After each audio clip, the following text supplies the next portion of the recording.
todos y bienvenidos de nuevo al Pozo Espectral.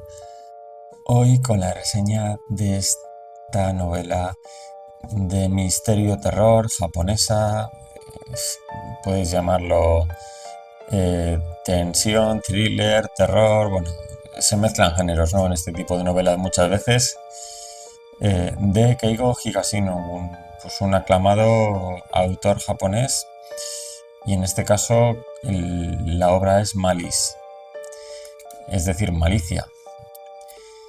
Una edición de tapa blanda de la editorial Little Brown, un precio que se nos indica aquí de 9 libras. Es una edición efectivamente del Reino Unido, que tienen muchísimos libros, la verdad, editan muchísimo.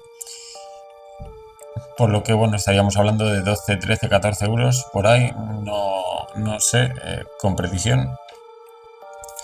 Y bueno, lo importante, es una obra que me ha dejado, bueno, con sentimientos encontrados. La obra tiene 312 páginas, es una edición pues tampoco muy grande, entonces bueno, se tarda unos días en leerla. No es en este caso como la de Ukechu, que era un libro enorme con letra grande, se tarda menos. Esta pues hay que dedicarle un poco más tiempo. ¿Y de qué va esta obra? Pues voy a comentar un poco de qué va la obra, las cosas que me han gustado, las que no.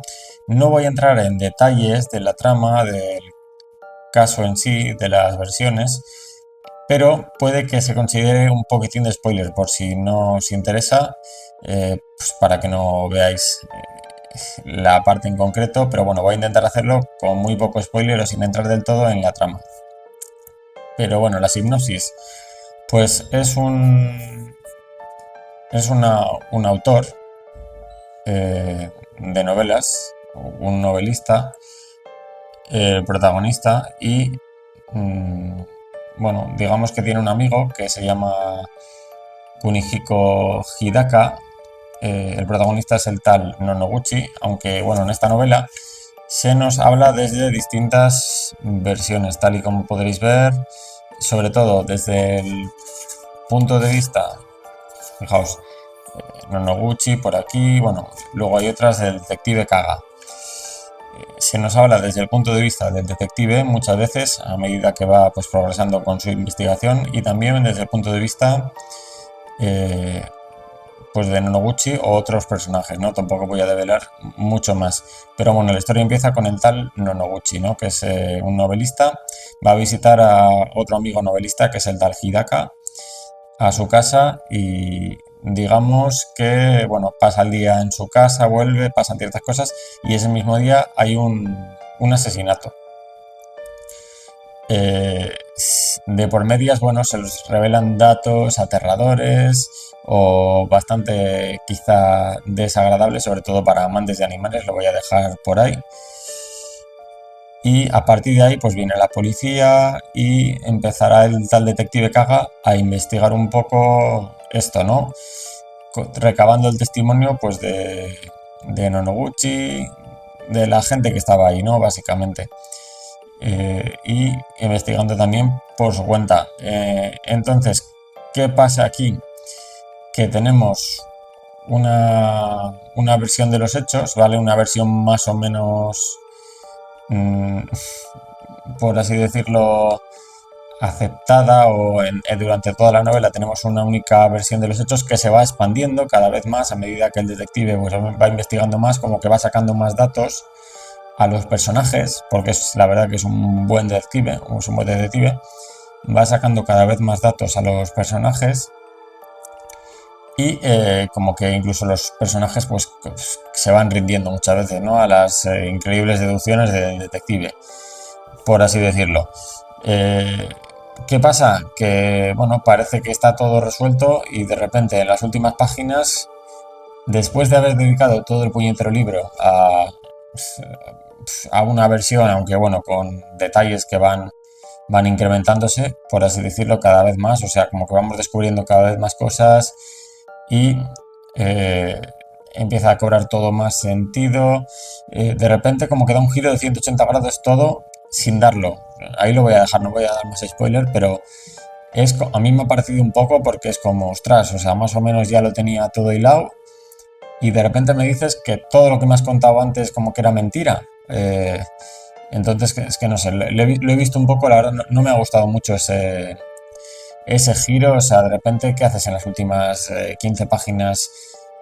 No sé, pegando un giro tan brusco y dejándome así, no sé, esa parte no me ha gustado, pero bueno, por lo demás, la novela en sí está bien, ¿vale? Nos mantiene la tensión, pero hay que tener en cuenta aquí que esta no es una novela típica de, bueno, de lock room japonesa, de estas de habitación cerrada, crimen, bueno, sí que es un crimen en habitación cerrada, pero aquí no se indaga tanto en, en quién es el asesino, por así decirlo. Eso como que no tarda demasiado en aparecer. Lo que se indaga, y por ahí el título del título, por eso, es en el motivo, el background, por así decirlo, del asesinato, eh, qué es lo que motiva al asesino y cuáles eran sus circunstancias, ¿no? No solo en el momento del crimen, sino durante toda su vida. Entonces de ahí lo de la malicia. A ver, es una novela, ya os digo, diferente en este aspecto que yo creo que a todo el mundo no va a gustar. Eh, Está bien, está entretenida, pero ya os digo que desde el momento en el que revelan lo que es al asesino y más o menos esclarecen lo que es el crimen, por lo menos en la teoría, a mí me parece como que el detective se pone a indagar demasiado en cierta parte de final casi por el final, igual después de la mitad, se pone a indagar para mí demasiados detalles. Llega un punto que a mí hay un tramo que se me ha hecho un poco aburrido porque es como ya lo tienes y te pones a buscar, no sé, es como muy tiquismiquis, ¿no? Que luego es verdad que algunos datos esos sirven para el giro del final, ¿no? Pero aún así, no sé, me ha parecido como que iba esa parte demasiado al detalle y me ha aburrido un poco, pero bueno, por lo general la obra está bien. Eh, Quizá no diría que es la mejor de este autor, es verdad que aquí se menciona la de Devoción del sospechoso X, que es una de las obras más famosas de este autor, pero bueno, está bien si queréis algo quizá diferente, de resolver un crimen con toques de tensión, incluso de terror, porque hay veces que pues no sabes si va a morir alguien más o no, etcétera. Pues seguro que os va a gustar en ese caso. Y nada, chicos, eso es lo que quería comentaros. Muchas gracias por llegar hasta aquí. Dejadme un like, comentad, suscribíos y nos vemos.